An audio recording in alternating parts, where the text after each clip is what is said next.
அண்மைச் செய்தி தூய்மை பணியாளர்கள் மீண்டும் சாலை மறியல் போராட்டத்தில் ஈடுபட்டு வருகிறார்கள். சென்னை மாநகராட்சியில் பணி வழங்க கோரி தூய்மை பணியாளர்கள் மீண்டும் சாலை மறியலில் ஈடுபட்டு வருகிறார்கள். சென்னை பாரிமுனை பகுதியில் இதனை நாம் அண்மைச் செய்தியாக பார்த்து வருகிறோம். சென்னை பாரிமுனை பகுதியில் தூய்மை பணியாளர்கள் மீண்டும் சாலை மறியல் போராட்டத்தில் ஈடுபட்டு வருகிறார்கள். இதனை நாம் அண்மைச் செய்தியாக பார்த்து வருகிறோம்.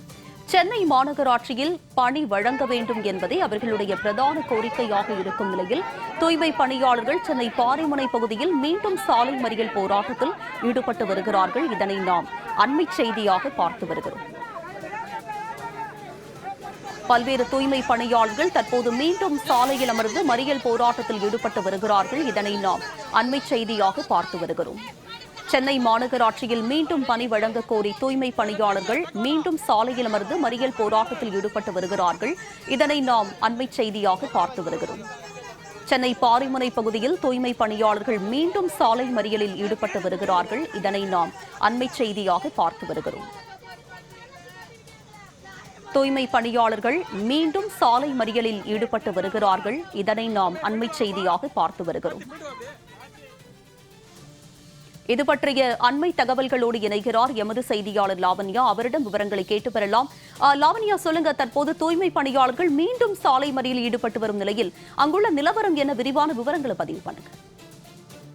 வணக்கம். மண்டலம் 5, 6 ஆகியவற்றில் உள்ள 2000த்திற்கும் மேற்பட்ட தூய்மை பணியாளர்கள் திமுக தேர்தல் வாக்குறுதியில் கூறியது போல தற்காலிகமாக 10 ஆண்டுகளுக்கு மேலாக பணியில் உள்ள தூய்மை பணியாளர்களை நிரந்தரமாக்குவோம் என தேர்தல் வாக்குறுதி கொடுத்தனர்.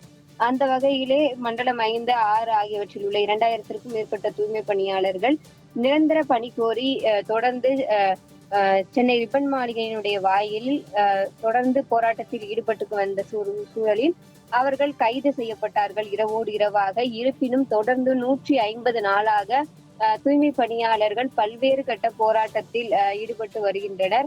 அதனுடைய ஒரு உச்சமாக இன்று கோட்டையை முற்றுகையிடக்கூடிய அந்த போராட்டத்தில் தூய்மை பணியாளர்கள் ஈடுபட்டனர். அதிலும் குறிப்பாக மண்டலம் 5, 6 ஆகியவற்றில் இருக்கக்கூடிய 1400க்கும் மேற்பட்ட தூய்மை பணியாளர்கள் சிறு சிறு குழுக்களாக பிரிந்து சென்னை பாரிமுனையில் தங்களினுடைய போராட்டத்தை முன்னெடுத்த ஒரு சூழலில் காவல்துறையினர் அவர்களை கைது செய்தனர். அதிலும் குறிப்பாக பெண் தூய்மை பணியாளர்கள் என்றும் பாராமல் அவர்களை பலவந்தமாக தூக்கி குண்டுக்கட்டாக கைது செய்தனர். அவர்கள் ஆடை விலகி மிகவும் ஒரு அசௌகரியமான ஒரு சூழலுக்கு தள்ளப்பட்டார்கள். தூய்மை பணியாளர்களினுடைய மிக முக்கிய கோரிக்கையாக இருப்பது, எங்களினுடைய பணியை எங்களுக்கு வழங்க வேண்டும். நாங்கள் ராம்கி நிறுவனத்தின் கீழ் எந்த ஒரு நாளுமே வேலை செய்ய மாட்டோம். இவ்வளவு ஆண்டு காலமாக சென்னை மாநகராட்சியில் பல்வேறு பணிகளை செய்து வந்தோம். எங்களினுடைய பணி எங்களுக்கு முக்கியமாக இருக்கிறது. 150 நாளாக வாழ்வாதாரத்தை இழந்து போராடி வருகிறோம். மிகவும் ஒரு மன உளைச்சலுக்கு தள்ளப்பட்டிருக்கிறோம் என்ற வலியுறுத்தி ஒரு மிக தீவிரமான ஒரு போராட்டத்தை இன்று முன்னெடுத்தனர். நீதிமன்ற வளாகத்தை சுற்றி இருக்கக்கூடிய சாலைகளிலே மிகப்பெரிய ஒரு போக்குவரத்து நெரிசலானது ஏற்பட்டது. சிறு சிறு குழுக்களாக தங்களினுடைய போராட்டத்தை மிகவும் தீவிரமாக முன்னெடுத்த ஒரு சூழலில் தற்பொழுது சென்னை உயர்நீதிமன்றத்தினுடைய ஆவின் கேட் அருகில் தூய்மை பணியாளர்கள் சாலையில் படுத்து தங்களினுடைய போராட்டத்தை மேற்கொண்டு வருகிறார்கள். காவல்துறையினர் அவர்களை குண்டுகட்டாக கைது செய்து அருகில் இருக்கக்கூடிய சமுதாய நலக்கூடத்திற்கு அழைத்து செல்கின்றனர்.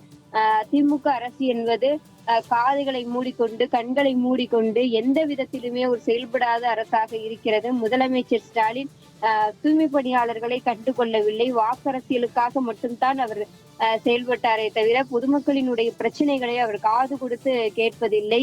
அதிலும் குறிப்பாக SC/ST ஆணையம் எந்தவித நடவடிக்கையுமே எடுக்காமல் துரோகம் செய்து வருகிறது என தூய்மை பணியாளர்கள் மிகப்பெரிய ஒரு குற்றச்சாட்டை முன்வைக்கின்றனர்.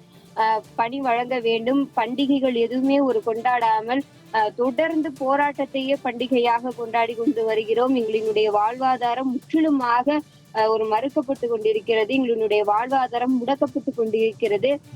இழந்த வேலையை உடனடியாக எங்களுக்கு பெற்றுத்தர வேண்டும். பணி பாதுகாப்பை உறுதி செய்ய வேண்டும் என்பதனை வலியுறுத்தி தொடர்ந்து போராட்டத்தில் ஈடுபட்டு வருகிறார்கள்.